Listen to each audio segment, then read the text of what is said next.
حضرت ابو بکر بن عبداللہ المزنی اس بات کو بیان کرتے ہیں، فرماتے ایک بنی اسرائیل کا ایک بادشاہ تھا جو بہت زیادہ لمبی عمر پائی اس نے.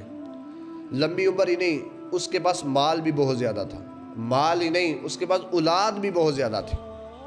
یہاں تک کہ اس کی اولاد کا طریقہ کار یہ تھا، بادشاہ بڑا نیک تھا، اس کی اولاد کا طریقہ کار یہ تھا کہ جو اولاد اس کی جوانی کو پہنچتی نا، وہ صوفیاء کے رستے پہ چلنا شروع ہو جاتی. بادشاہ امیر بھی تھا، بادشاہ ویسے ہی امیر ہوتے ہیں، لیکن جس کے پاس بہت زیادہ مال ہو اور کثیر مال ہو. آج بھی کئی ایسے بادشاہ جن کے پاس سونے کے جہاز ہے، اسی میں چلتے پھرتے ہیں، محل ہیں، سونے کے باتھ روم ہے ان کے پاس، یہ سب کچھ یہیں پر رہ جائے، کوئی چیز ساتھ نہیں. انہیں اتنا ہی کمرہ ملے گا جتنا مجھے ملے گا، جتنا آپ کو ملے گا. دفن ہونے کی وہاں پر سونا نہیں لگے گا، وہاں پر اعمال آئیں گے کام، جس نے اچھے عمل کیے. اس بادشاہ کے بیٹے جو بیٹا بھی جوان ہوتا وہ صوف کا لباس پہن کر جنگلوں میں چلا جاتا، وہاں پر عبادت و ریاضت کرتا، وہیں پر پتے کھاتا، وہیں پر مر جاتا. اس کی ساری اولاد اللہ کی راہ میں نکل گئی، سارے کے سارے مر گئے، بادشاہ اکیلا رہ گیا. بڑھاپے کی عمر تھی، بادشاہ کے ہاں ایک اور بیٹا پیدا ہوا. بادشاہ نے اب ارادہ یہ کیا کہ اس بیٹے کو میں اللہ کی راہ پہ نہیں لگاؤں گا، اس لیے کہ میرا وارث بھی تو کوئی بنے. سارے جنگلوں میں جا کر عبادت کر رہے ہیں، میرا وارث بھی تو کوئی بنے. اس نے اپنے وزراء کو بلایا، کہا اس کے لیے اچھا سا محل بنایا جائے، باغات لگائے جائیں، اس میں اسے رکھا جائے، بچپن سے ہی اس کی طبیعت کو خراب کیا جائے.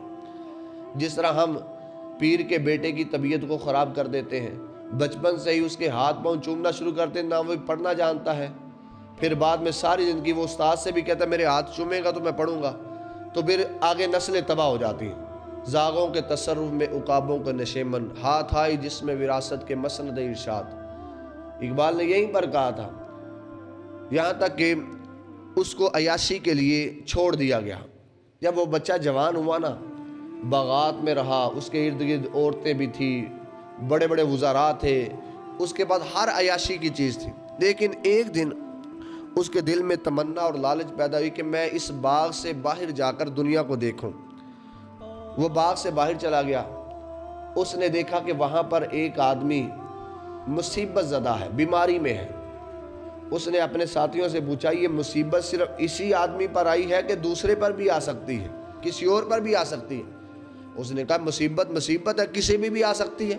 کہا بادشاہ ہو، کہا پھر بھی آ سکتی، کہا وزیر ہو، کہا پھر بھی آ سکتی، امیر ہو، کہا پھر بھی آ سکتی، غریب ہو، کہا پھر بھی آ سکتی ہے. کہا مصیبت ہے، کسی میں بھی آ سکتی ہے، بیماری کسی میں بھی آ سکتی ہے. اس نے کہا اچھا. وہ اس کا دھیان اس بات سے جڑا. اس نے کہا اس کا مطلب یہ ہے کہ ہمارے اختیار میں کچھ بھی نہیں ہے، کسی پر کچھ بھی آ سکتا ہے.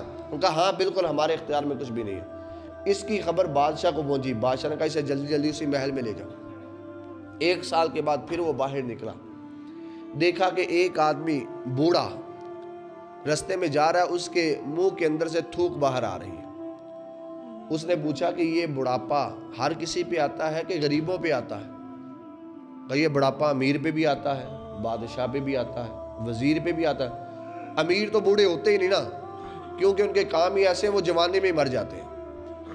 بوڑھا غریب ہی ہوتا ہے، اس لیے وہ کہا یہ سب پہ آتا ہے بڑھاپا. کہا اچھا. کہا یہ تھوک نکل یہ اس کے اختیار میں نہیں؟ کہا اس کے اختیار میں نہیں ہے. کہا اچھا. کہا یہ مجھ پر بھی آ سکتا؟ کہا تجھ پر بھی آ سکتا ہے. بڑھاپا تو عمر کے ساتھ آنا ہی آنا ہے، جب عمر بیتے گی بندہ بوڑھا ہو جائے گا. وہ پھر خوف زدہ ہوا. ہم بھی اس بات کو سوچے نا کہ ہم سمجھتے ہیں میں نے توانا رہنا ہے، میں نے جوان رہنا ہے، بڑھاپا آنا ہے. اپنے باپ کی طرف دیکھیں، اپنے دادا کی طرف دیکھیں. یہ نصیحت ہے ہمارے لیے، ہمارے بڑے ہمارے لیے نصیحت ہے.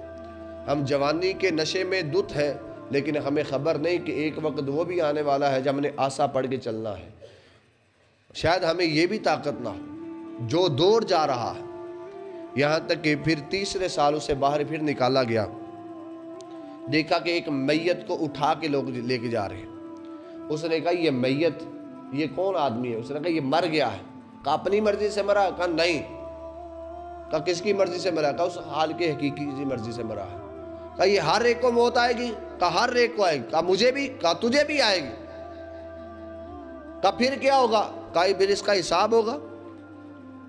کہا کہاں پہ حساب ہوگا؟ محشر کے دن. کہا محشر کیا ہے؟ کہ محشر کے دن اللہ کی بارگاہ میں کھڑے ہونا ہے۔ کہ کھڑے ہو کر کیا کرنا ہے؟ کہ اپنی زندگی کا حساب دینا ہے۔ تو نے زندگی کہاں پر گزاری، اس زندگی میں سے جوانی کہاں پہ گزاری، پھر اس جوانی میں جو مال کمایا وہ حرام کا تھا یا حلال کا، اس کا حساب دینا پڑے گا۔ پھر یہ بتانا پڑے گا جو تیرے پاس علم تھا اس پر تو نے عمل بھی کیا کہ نہیں۔ وہ کہنے لگا یہ ہر ایک سے ہوگا، کہا ہر ایک سے ہوگا۔ کہا پھر اس کے بعد کیا ہوا؟ کوئی پاس ہوا، کہا پھر اللہ رب العزت جنت عطا فرمائے گا۔ کہا اگر فیل ہو گیا کوئی، کہا پھر جہنم میں جائے گا۔ کہا یہ ہمارے اختیار میں ہے موت؟ کہا نہیں، ہمارے اختیار میں نہیں۔ اس بادشاہ کے بیٹے نے کیا کیا؟ سب کچھ چھوڑا، دنیا سے بے رغبتی اختیار کر کے وہ بھی جنگلوں میں چلا گیا۔